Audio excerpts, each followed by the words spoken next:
আসসালামু আলাইকুম, প্রত্যেককে স্বাগত জানাচ্ছি এফএম এডুকেশন ভিডিও ইউটিউব চ্যানেলে। আজকে আমরা কথা বলবো 18তম শিক্ষক নিবন্ধন পরীক্ষার রেজাল্ট প্রসঙ্গে। তো আপনারা জানেন 18তম শিক্ষক নিবন্ধন পরীক্ষার রেজাল্টের প্রায় সময় এসে গেছে। তো অনেকে এটা ফেসবুক সহ বিভিন্ন সোশ্যাল মিডিয়ায় কথাবার্তা বলছে যে 18তম শিক্ষক নিবন্ধন পরীক্ষার রেজাল্ট কবে হবে। তো আমরা প্রথমে 18তম শিক্ষক নিবন্ধন প্রসঙ্গে কথা বলে নেই যে 18তম শিক্ষক নিবন্ধন পরীক্ষার রেজাল্ট আপনারা জানেন যে সেপ্টেম্বরের শেষে অথবা অক্টোবরের প্রথম সপ্তাহে রেজাল্টটি দেওয়ার কথা ছিল। তো এখন নতুন একটা আপডেট আমরা জানতে পেরেছি, তো আপনাদের সঙ্গে এই আপডেটটি এখন শেয়ার করব। দৈনিক আমাদের বার্তা পত্রিকা এখানে দিয়েছে অষ্টাদশ শিক্ষক নিবন্ধন লিখিত পরীক্ষার ফল অক্টোবরের প্রথমার্ধে।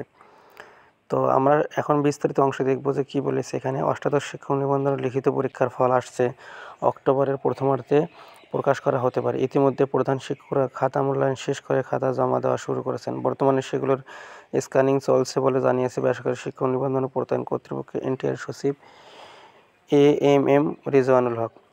দৈনিক আমাদের বার্তাকে সচিব বলেন, অষ্টাদশ শিক্ষক নিবন্ধন লিখিত পরীক্ষার ফল প্রস্তুতের কাজ দ্রুত গতিতে চলছে। আমরা চেষ্টা করছি দ্রুত সময়ের মধ্যে ফল প্রকাশ করার।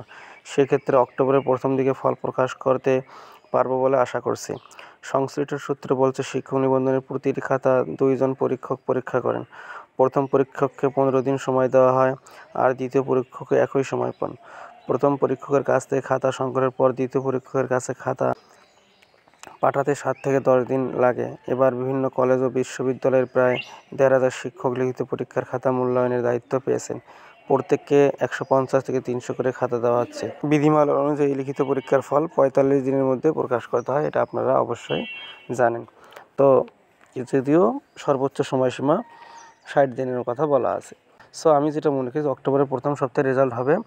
তবে তারা যেটা বলছে যে খাতায় স্ক্যানিং চলছে, এটাও মূলত কাজ প্রায় শেষের দিকে, কিন্তু খাতা মূল্যায়ন শেষ হয়েছে, শুধুমাত্র স্ক্যানিংয়ের কাজটা শেষের দিকে, এটাও এরকম পর্যায়ে আছে। সুতরাং অক্টোবরের প্রথম সপ্তাহে রেজাল্ট প্রকাশ করা হতে পারে বলে আমি ব্যক্তিগতভাবে মনে করি।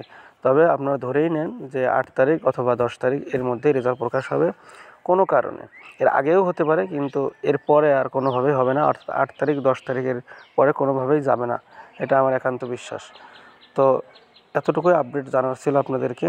আপনাদের যদি ভিডিওটি ভালো লেগে থাকে অবশ্যই চ্যানেলটি সাবস্ক্রাইব করবেন আর ভিডিওটি আপনাদের বন্ধুদের মাঝে শেয়ার করতে ভুলবেন না। Thanks for watching.